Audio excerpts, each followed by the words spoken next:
यानंतरची महत्त्वाची बातमी नाशिकमधली आहे।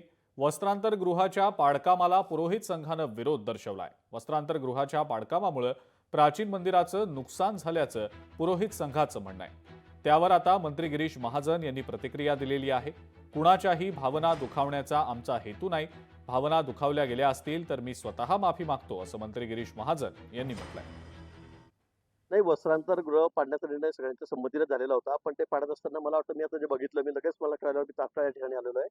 आणि एक मंदिर दत्त मंदिर आहे. ते पाडताना मला वाटतं दबलं गेलं. काहींचं म्हणणं आहे की त्यांनी जाणीवपूर्वक पाडलं. पण असं अजिबात होता कामा नये. त्याची आम्ही सगळी चौकशी करू. स्वतः कमिशनर मॅडम या ठिकाणी आहेत. सीपी पण आहेत. कुंभमेळ्याचे जे प्रमुख आहेत ते सुद्धा या ठिकाणी आलेले आहेत प्राधिकरणाचे. आणि मला असं वाटतं की असं कुठे जाणीवपूर्वक होणार नाही. चुकून झालं असेल तर मी सांगितलं की जसं मंदिर होतं त्यापेक्षा सुंदर मंदिर दगडामध्ये असेल, दगडामध्ये सिमेंट तसं आम्ही त्या ठिकाणी उभं करू. कोणाची भावना दुखावल्या जातील हा आमचा हेतूच नाही. कोकण हे काम आमचंच आहे सगळं. कुंभमेळा, मंदिर हे सगळं काम आमचंच आहे. लोकशाही मराठी ऐका, पहा, जागरूक रहा।